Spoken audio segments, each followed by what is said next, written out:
मैं भारत हूं। मैं केवल एक भूखंड नहीं, केवल सीमाओं में बंधी हुई धरती नहीं।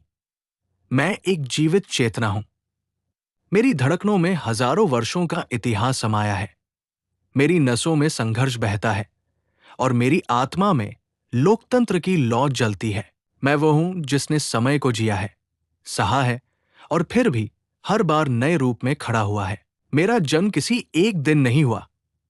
मैं धीरे धीरे बना, नदियों के किनारे, जंगलों की छाया में और मानव की खोजी प्रवृत्ति के साथ।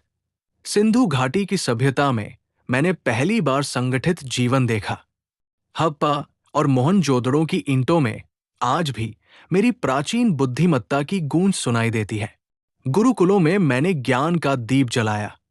वेदों, उपनिषदों और गीता में मेरी आत्मा बोली। तक्षशिला और नालंदा मेरे बौद्धिक गौरव के स्तंभ बने, जहां दुनिया भर से विद्यार्थी ज्ञान प्राप्त करने आते थे। उस समय मैं विश्वगुरु कहलाता था। समय सदा ऐसा नहीं रहता। मैंने स्वर्णिम युग भी देखे और अंधकारमय रातें भी।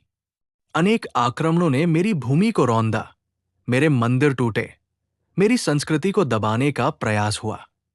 फिर भी मैं टूटा नहीं, क्योंकि मेरी जड़ें गहरी थी।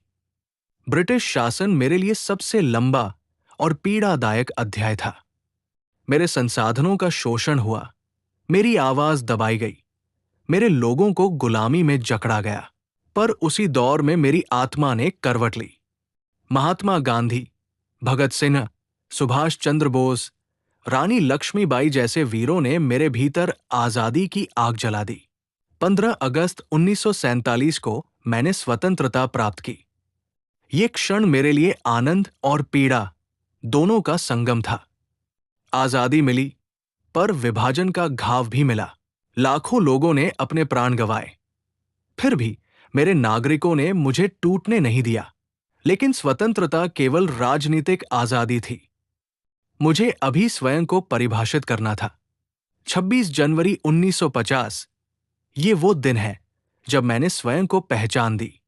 इसी दिन मैंने अपना संविधान अपनाया और एक संपूर्ण गणतंत्र बना। अब मैं किसी राजा या विदेशी सत्ता से नहीं, बल्कि अपने ही बनाए नियमों से संचालित होने लगा। मेरा संविधान मेरे लिए एक जीवित ग्रंथ है। ये मुझे बताता है कि मैं कौन हूं और मुझे कैसे आगे बढ़ना है। इसमें मेरे नागरिकों के अधिकार भी हैं और कर्तव्य भी। डॉक्टर भीमराव अंबेडकर के नेतृत्व में बने इस संविधान ने मुझे न्याय, स्वतंत्रता, समानता और बंधुत्व का मार्ग दिखाया। हर वर्ष जब 26 जनवरी आती है, मेरी आत्मा उत्सव मनाती है। ये दिन केवल परेड और झांकियों का नहीं, बल्कि आत्ममंथन का दिन है। राजपथ पर जब मेरी सेनाएं कदमताल करती हैं, तब मैं सुरक्षित महसूस करता हूं। जब अलग अलग राज्यों की झांकियां मेरी विविधता दिखाती हैं, तब मुझे गर्व होता है। गणतंत्र दिवस मुझे याद दिलाता है कि मेरी शक्ति जनता में है, मेरी पहचान संविधान में है और मेरा भविष्य लोकतंत्र में है। आज मैं एक नए दौर में खड़ा हूं। मैं न तो केवल विकासशील हूं, नहीं पूर्ण विकसित। मैं एक संभावनाओं से भरा हुआ राष्ट्र हूं। आज मेरी आधी से अधिक जनसंख्या युवा है।